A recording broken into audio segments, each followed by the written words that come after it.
Chapter 64. Hiram looked cautiously around before he stepped out of the butcher shack. The morning air was clean and fresh, but Ian was not. His remains were in a black plastic glad bag. Hiram threw him into the bucket of the backhoe.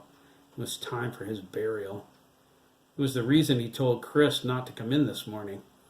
Ian was purple and reeking. He had to get rid of him before the scent carried on the wind across town. Hiram opened the garbage bag and peered in at Ian's destroyed face. The stench was like roses to him. Ian was potpourri after a day in the wretched June heat.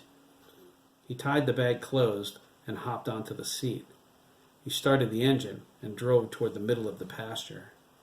Hiram's field stretched from Milliken Road to the edge of the Sturgis's property on Ribbon Road. The southwestern side of the expanse was specifically for grazing. The cows ate joyfully above the bodies of Hiram's children. He paused by an appropriate spot between two of the larger hills hidden from the road. Hiram climbed out, retrieved the bag, and tossed it to the side. It hit the pasture with a wet squish. He got back in the backhoe and dragged the bucket across the ground, tearing the grass up in a large patch. It was easier that way. He could replace it over the dirt, like covering a bare spot on the carpet with a throw rug. He dug a 4-foot deep hole with the backhoe's claw, pouring the excess dirt at the top of the grave. A small skeletal hand and forearm hung from the last scoop. Hiram glared at it. He thought, it might be time to expand my burial ground if I'm burying them on top of one another. He climbed down, grabbed it, and gave it a quick once-over. Judging by its size, it could only belong to one of his victims. Giuseppe Luciano, Hiram said. A cold breeze blew over him. He shivered, glancing around. There's no one in sight. Hiram looked into the hole and dropped the arm on the skeleton.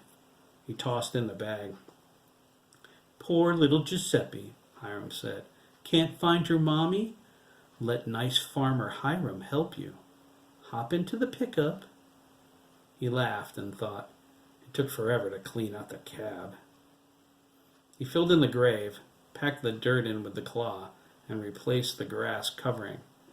He drove back to the barnyard. Ian Sturgis was fertilizer.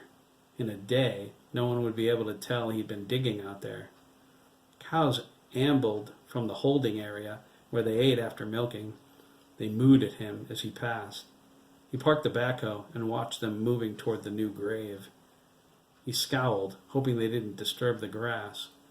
They stopped short of the spot, shifted directions, and walked away. They smell him, Hiram thought. He shut down the backhoe with a broad smile on his face.